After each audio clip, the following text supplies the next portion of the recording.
Reign आप YouTube channel देख रहे हैं। मैं इमरान खान हूँ। सबसे पहले इंटरनेशनल ख़बरें और फिर उसके बाद पाकिस्तान के अंदर से। ईरान ने ये दावा किया है और जवाब दिया है डोनाल्ड ट्रंप की बात का, क्योंकि डोनाल्ड ट्रंप बार बार ये कह रहे हैं कि ईरान मेरे से रब्ते कर रहा है, ईरान के लोग हमारी मिन्नत कर रहे हैं, ईरान के लोग मुज़ाकरात करना चाहते हैं। हालांकि पब्लिकली ये बात डोनाल्ड ट्रंप ने खुद कही थी, और जब उन्होंने कहा कि वो मुज़ाकरात करना चाहते हैं तो उसके बाद ईरान की जानिब से मुज़ाकरात की ऑफ़र को मुस्तरद किया गया था। फिर डोनाल्ड ट्रंप को काफ़ी शर्मिंदगी हुई और फिर डोनाल्ड ट्रंप के साथी नेतन्याहू और इसराइल की जानिब से एक दबाव भी आया। तब से लेकर अब तक डोनाल्ड ट्रंप ये कह रहे हैं कि ईरान मुज़ाकरात करना चाहता है लेकिन मैं नहीं करना चाह रहा। ईरान ने कहा कि हमने जंग बंदी की कोई दरख्वास्त नहीं की, अमेरिका से बातचीत को हम मुस्तरद करते हैं। अमेरिका ने बातचीत और मुज़ाकरात का मौका ज़ाया कर दिया और हमें धोखा दिया। ज़मीनी हमले के मुंतज़िर हैं कि हम पर ज़मीनी हमला किया जाए और उसके लिए हम अपने आप को तैयार कर रहे हैं। ये ईरानी वज़ीर ख़ारजा अराक़ची का स्टेटमेंट है जो उन्होंने गुज़िश्ता दिन दिया। अच्छा, ट्रंप के बकौल उन्होंने ईरान की फ़िज़ाई और बहरी क़ुव्वत को मुकम्मल तौर पे तबाह किया है। ये डोनाल्ड ट्रंप ने दावा किया। ये फ़िज़ाई क़ुव्वत तो ना होने के बराबर थी, और समंदर के अंदर दावा तो डोनाल्ड ट्रंप कर रहे हैं, लेकिन ईरान ये कहता है कि हम तबाही फेर रहे हैं, हम अटैक कर रहे हैं। एक अमरीकी ऑयल टैंकर को भी निशाना बनाया ईरान ने, और वो जो निशाना बनाते हैं उसके बाद फुटेज भी जारी करते हैं, वो बताते हैं कि हमने ये किया।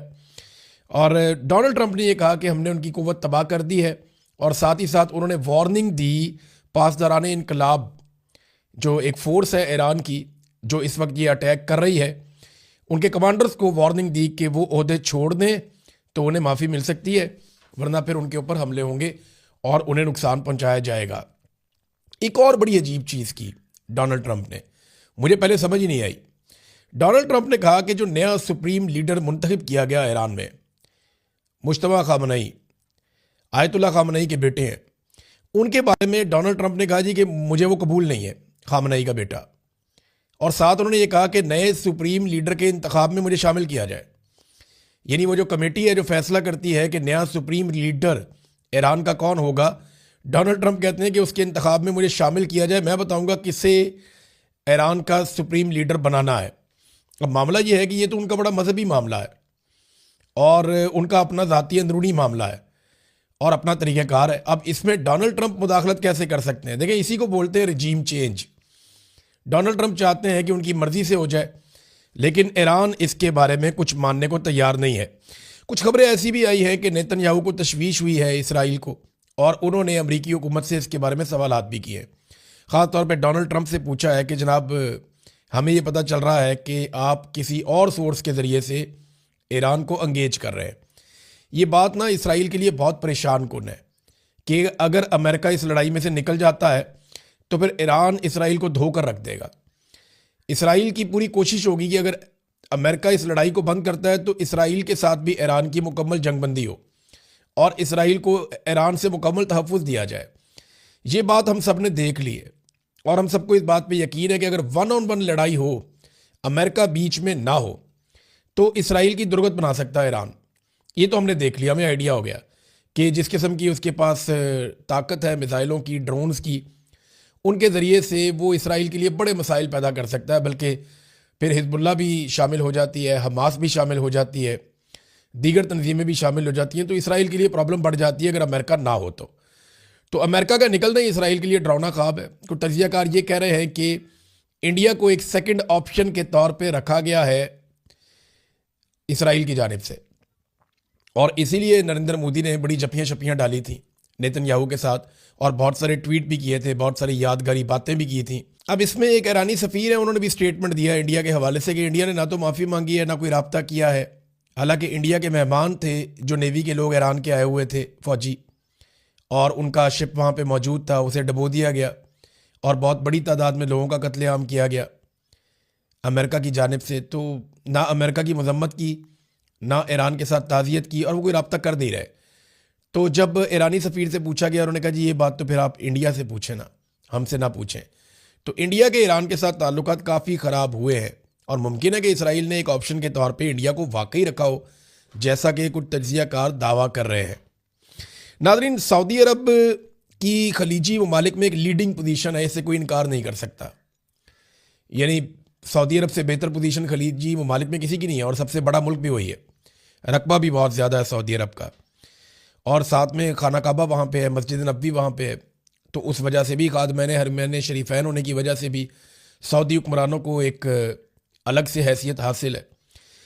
तो सऊदी अरब ने एक स्टेटमेंट दिया एक मरतबा फिर, उन्होंने कहा जी अपनी सरजमीन ईरान के ख़िलाफ़ इस्तेमाल नहीं होने देंगे, ना फ़िज़ा, ना समंदर, ना ज़मीन।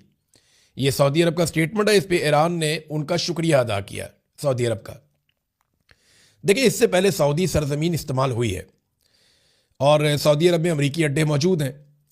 अब जब उन्होंने सरजमीन इस्तेमाल की तो वो अमरीकी अड्डों के ऊपर अटैक किया ईरान ने।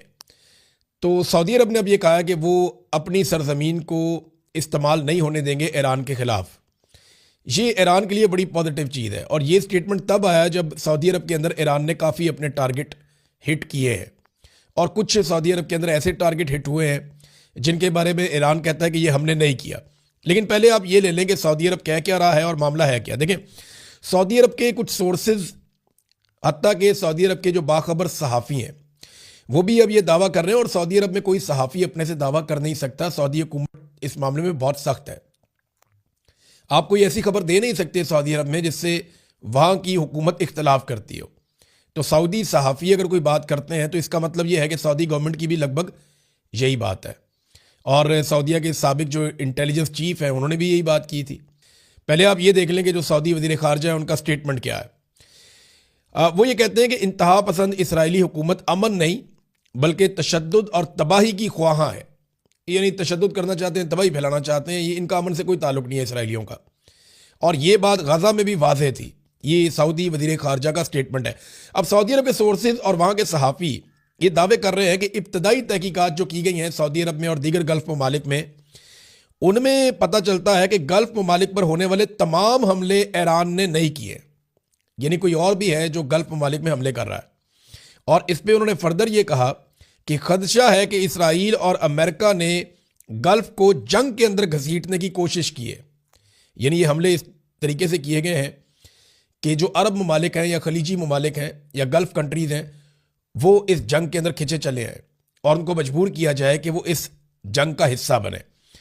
ये बड़ी अलार्मिंग चीज़ है, और ये अब तहकीकात हो रही है ना। इब्तदाई तौर पे तो पता चल रहा है कि ईरान ने जो अटैक किए वो तो सिर्फ अमेरिकन पे किए हैं, अमेरिकन एम्बेसी पे कर दिया या CIA के ऑफिस पे कर दिया, अमेरिकन रेडार्स के ऊपर कर दिया, उनके कम्युनिकेशन के सिस्टम के ऊपर कर दिया, समंदर में उनका कोई एसेट है तो वहाँ पे कर दिया, जो अमेरिका के पास बेसिस है वहाँ पे अटैक कर दिया। वो तो बहुत तबाही फेरी है। अब उनकी जो है वो सैटेलाइट फुटेजेज आ रही हैं, उस पर अमेरिका को बड़ी तशवीश है। अब चीन भी वो सैटेलाइट रखता है, रशिया भी रखता है, तो दुनिया को मिल तो जाती है। CNN से बहुत तंग है, कुछ और मीडिया हाउसेज हैं, अल जज़ीरा, उनसे वो बहुत तंग है कि ये पूरी दुनिया को दिखा रहे हैं कि अमेरिकन बेसिस को तबाह किया गया है ड्रोन से और मिसाइलों से। तो ये अमेरिका के लिए जो सुपर पावर अपने आप को कहता है उसके लिए इसमें सुबकी और शर्मिंदगी वाली बात तो है। एक और नाज़रीन बड़ी तशवीशनाक खबर आई है, ये अमेरिका से आई है। इससे पहले मैंने कुछ इसराइलियों को ये बात करते हुए सुना भी, और उनके मैंने क्लिप्स देखे। उसके बाद जो अमरीकी सहाफ़ी हैं जिनका मैंने पहले भी जिक्र किया था, ये टकर कार्लसन, इन्होंने एक बड़ी अलार्मिंग किस्म की खबर दी है। और ये खबर पहले भी मौजूद थी, लेकिन अब क्योंकि इसकी तस्दीक होती चली जा रही है तो मैं आपके साथ शेयर कर रहा हूँ कि मस्जिद अक्सा को शहीद करने का मनसूबा है।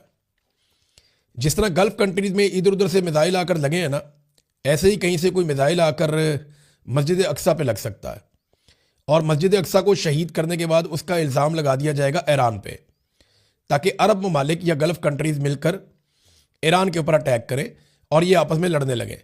और प्लान ये है कि बाद में यहाँ पे थर्ड टेम्पल तामीर किया जाए। ये अमेरिका के जो वज़ीर जंग हैं वो ये स्टेटमेंट पहले दे चुके हैं, अमेरिकन ये बारहा कह चुके हैं, और ये बात इसराइली भी बारहा कह चुके हैं कि वो यहाँ पे टेम्पल तामीर करना चाहते हैं जहाँ पे मस्जिद अक्सा है, कि मस्जिद अक्सा को हटाया जाए और यहाँ पे टेम्पल तामीर किया जाए।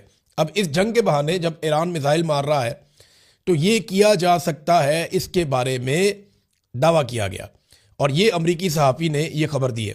ये बड़ा अलार्मिंग है, इसके ऊपर सबको बात करनी पड़ेगी, और ये रिस्पॉन्सिबिलिटी मस्जिद अक्सा की सबको लेनी पड़ेगी, क्योंकि इसके साथ मुसलमानों के जज्बात जुड़े हुए हैं।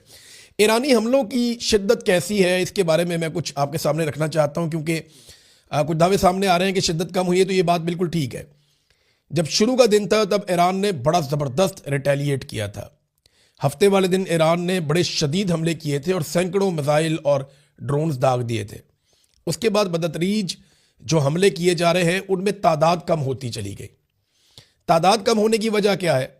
देखिए, एक तो पहले दिन खामनाई को शहीद किया गया था और बच्चियों की बहुत बड़ी तादाद शहीद हो गई थी, तो वो इंस्टेंट रिएक्शन था जिसमें ईरान ने बड़ा शदीद हमला किया था और अपने बहुत सारे हथियार चला दिए थे पहले ही दिन।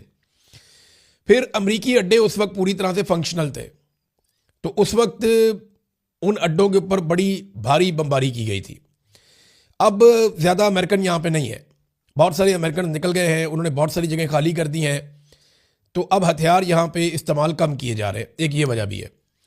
तीसरा ये है कि टारगेट का तयन पहले हो चुका था कि ये टारगेट्स हैं, इनको लॉक किया हुआ था, जैसे ही वक्त आएगा तो हम इन टारगेट्स को हिट करेंगे, और यही हुआ था। और अब नए टारगेट्स जो है ना वो दूर हैं और ईरान की वहाँ तक रेंज नहीं है। अमेरिकन तैयारे अब यहाँ से उड़ उड़ के नहीं आ रहे, वो अब दूर से आ रहे हैं। उन्हें यूरोप में, बरतानिया में, जहाँ जहाँ पे उनको अड्डे मिले हैं वो वहाँ से अपनी कार्रवाइयाँ अब कर रहे हैं। और जो अब्राहम लिंकन उनका एक शिप है वो उसको भी दूर ले गए हैं ईरान के मिसाइलों की रेंज से, तो इसके ज़रिए से अब वो दूर से अटैक करते हैं अमेरिकन। तो यहाँ पे जो खित्ते के अंदर उनके एसेट्स थे वो अब उस तरह नहीं है जैसे पहले थे, तो ईरान ने उनको हिट किया। फिर ईरान ये भी चाहता है कि हथियारों को बचाकर वो एक लंबी लड़ाई लड़ने के लिए अपने आप को तैयार करे। मगर हुआ ये है कि गुज़िश्ता 24 घंटों में इसराइल ने और अमेरिका ने बड़े खौफनाक अटैक किए हैं तेहरान पे। 2-2 हज़ार पाउंड के बम गिराए गए हैं और रिहायशी इलाकों में गिराए गए हैं, गुंजान आबाद इलाकों में गिराए गए हैं। ईरान के बहुत सारे दफातर तबाह कर दिए हैं, उनका फ़ौज, उनके रेडार, उनका इंफ्रास्ट्रक्चर, उनका कम्युनिकेशन सिस्टम। ईरान में बहुत तबाही फेरी है अमेरिका ने और इसराइल ने। लगभग 2000 के करीब हमले हो चुके हैं मुख्तलिफ मकामात के ऊपर ईरान में, इसराइल और अमेरिका की जानिब से। और ये देखें आप, ये 6 दिन का खेल है सारा, 6 दिन के अंदर हुआ है सारा कुछ। आज 7वां दिन है, तो आप अंदाज़ा कर लें कि कितने शदीद हमले हैं जो ईरान के ऊपर किए जा रहे हैं। तो ईरान को इस बात का आइडिया है कि लड़ाई लंबी है, लेकिन जब शदीद हमले होते हैं तो फिर रद्द अमल भी शदीद आता है। ये जो आखिरी दिन गुजरा है, जुमेरात का दिन, जब अमेरिका और इसराइल की जानिब से शदीद हमले किए गए, तो फिर ईरान ने नए ड्रोन्स भी इस्तेमाल किए। हदीद नाम का मैंने आपको पहले बताया था। खैबर मिसाइल भी इस्तेमाल किए, क्लस्टर बम भी इस्तेमाल किए, और उसके विजुअल्स भी आ रहे हैं, मनाजिर आ रहे हैं कि वो एक बम बहुत सारे बमों में तकसीम हो जाता है और वो आग लगाता है, तबाही फैलाता है। तो इसराइल के ऊपर अटैक ज़्यादा कर रहा है ईरान। एक चीज़ और मैं आपको बताऊं कि ऐसा नहीं है कि ईरान के सारे टारगेट जाके लगते हैं। ईरान का एक ड्रोन और एक मिसाइल ये बड़ी कड़ी आजमाइश से गुजरता है जब ये ज़मीन को जाके टकराता है। उससे पहले देखिए ना, ये पहले निकलता है तो ये समंदर से गुजरता है, फिर यहाँ पे उसको इंटरसेप्ट किया जाता है, उसके बाद दीगर ममालिक आ जाते हैं, कोई ना कोई अरब मुल्क आता है, फिर उसके बाद सऊदी अरब, उर्दन के बाद जो है फिर ये दाखिल होता है इसराइल की जानिब। तो इन सारे मुल्कों के इंटरसेप्टर्स हैं, ये इन सब से बच बच के इसराइल तक पहुंचता है। तो ये बड़ी हिम्मत है ईरान के मिसाइल की या ड्रोन की कि अगर वो अपने टारगेट को जाके हिट कर लेता है, या तेल अवीव में या किसी और जगह पे, यरूशलेम में, जहाँ पे भी इसराइली एसेट्स हैं, वहाँ पे जाके अगर ये हिट करता है तो ये इनकी बहुत बड़ी कामयाबी है। बहरहाल एक चीज़ है कि गल्फ़ ममालिक को इस बात का पता चल गया है कि अमेरिका यहाँ पे उनकी हिफाजत के लिए नहीं, इसराइल की हिफाजत के लिए था। यानी अरबों की हिफाजत से ज़्यादा अमेरिका की तरजीह है कि वो इसराइलियों की हिफाजत करे, और ये होता हुआ अरबों ने देख भी लिया। मुझे लगता है कि इस जंग के बाद अरब अपना कुछ ऐसा फैसला ज़रूर करेंगे जिससे वो कोई नई हिकमत अमली बनाएंगे अपने दिफा के हवाले से। और दिफा करना किससे? आपस में तो उन्होंने लड़ना नहीं है। अरबों की लड़ाई तो सिर्फ इसराइल के साथ है, ना पाकिस्तान ने अरबों से लड़ना है, ना ईरान ने अरबों से लड़ना है। ये आपस में तो लड़ना ही नहीं इन्होंने। सारे मुसलमान मुल्क हैं, इनके अच्छे ताल्लुकात हैं, और शिया सुन्नी लड़ाई भी अब ख़त्म हो जानी चाहिए। और बहुत हद तक इसके अंदर मुसलमानों में इत्तफाक राय पाया भी जाता है।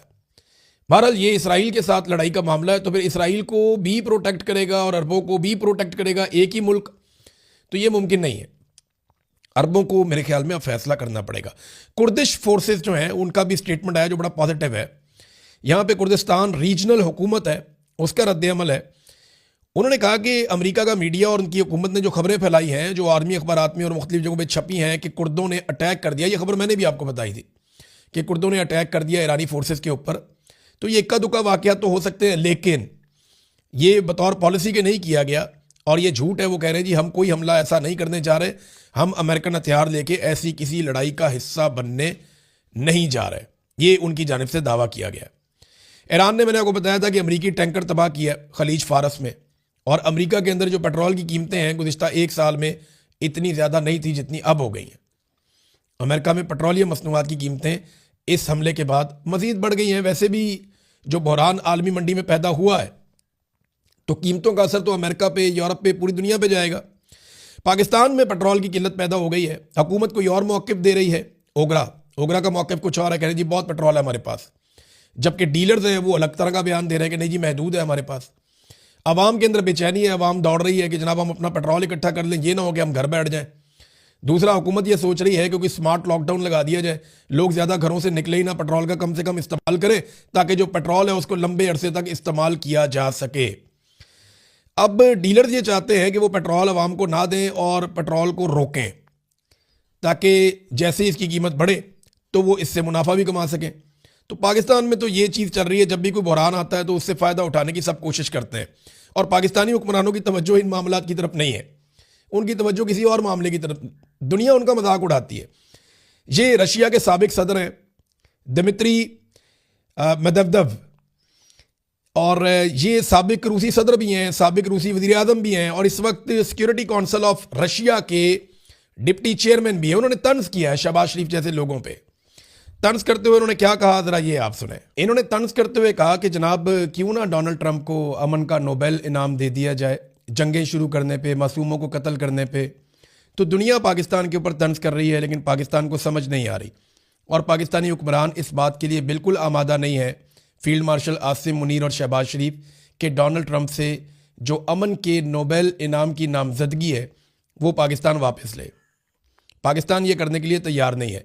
न्यूयॉर्क टाइम ने अपनी रिपोर्ट में हवाले देकर यह साबित किया है कि जो मिनाब स्कूल के ऊपर अटैक किया गया, बच्चियों का स्कूल है जहाँ पे 170 के करीब बच्चियाँ शहीद हो गई थी और 60 के करीब अस्पतालों में पड़ी हुई हैं। ये बहुत बड़ा कत्लेआम है। अब ये न्यूयॉर्क टाइम ने साबित किया कि ये हमला इसराइल ने नहीं किया था, सरकारी बयानात का तजिया किया उन्होंने। जनरल केन ने इस बात की तस्दीक की है कि उस दिन ईरान के उस इलाके में अमेरिका ने कार्रवाई की थी। पेंटागन के नक्शे भी इस बात की तस्दीक कर रहे हैं, और इसराइली हुकाम कह रहे हैं कि हमने तो यहाँ कार्रवाई नहीं की थी।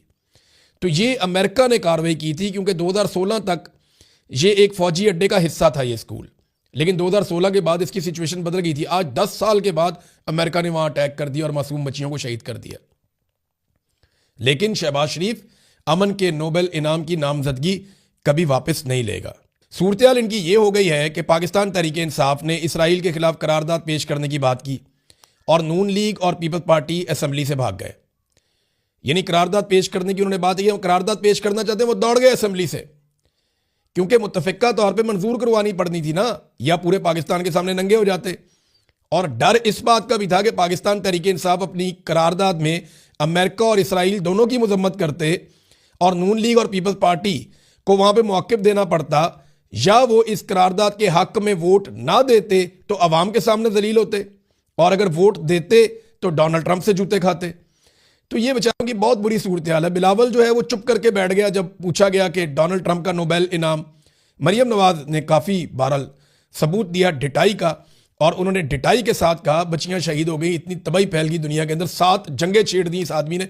लेकिन मरियम नवाज ने बड़े आराम से कहा कि शहबाज शरीफ जो कर रहे हैं अच्छा कर रहे हैं। अच्छा, पाकिस्तान में बहुत सारे लोग जो है ना वो इसकी तारीफें कर रहे हैं, देखिए हम कितने अच्छे जूते पॉलिश करते हैं, पाकिस्तान को लड़ाई से बचा रहे हैं। नहीं, वो पाकिस्तान को लड़ाई से बचाने के लिए जूते पॉलिश नहीं कर रहे, वो अपनी हुकूमत बचाने के लिए और अपना किया हुआ जुल्म छुपाने के लिए, इमरान खान को जेल में रखने के लिए जूते पॉलिश कर रहे हैं। इनका कोई अमल इमरान खान के बगैर नहीं है। हर आईनी तरमीम, हर फैसला, हर चीज़, जो भी कानून साजी ये करते हैं इमरान खान की वजह से करते हैं। एस्टेब्लिशमेंट का मसला आज भी इमरान खान है।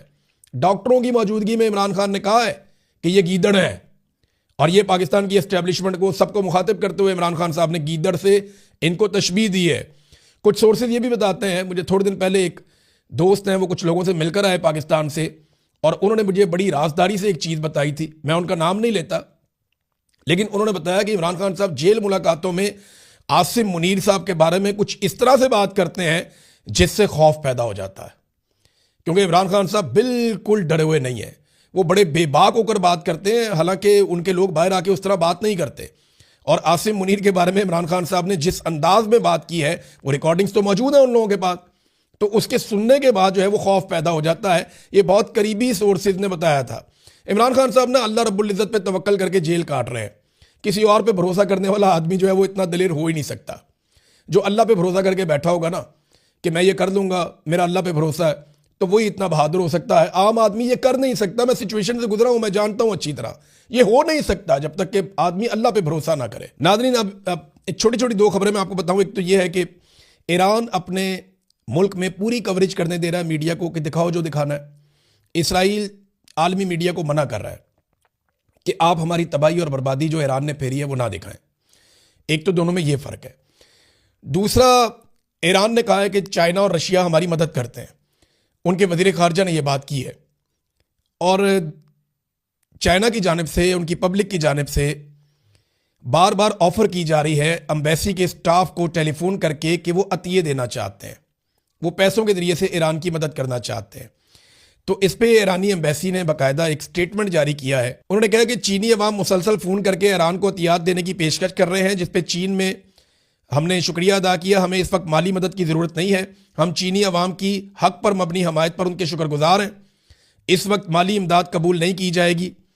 चीन में इस्लामी जमहूरिया ईरान का सफारतखाना महज़्ज़ब और इंसाफ पसंद चीन के अवाम का तहे दिल से शुक्रिया अदा करता है। देखें दुनिया किधर खड़ी है, चाइना किधर खड़ा है और अमेरिका के साथ क्या हो रहा है। ये तो अल्टीमेटली होना था। जब आपको ताकत का बुखार चढ़ता है तो वो ऐसे ही उतरता है। ये पाकिस्तान में भी एक दिन ऐसे ही उतरेगा। अब तक के लिए इतना ही। अपना ख्याल रखिएगा, अपने चैनल का भी। अल्लाह हाफ़िज़।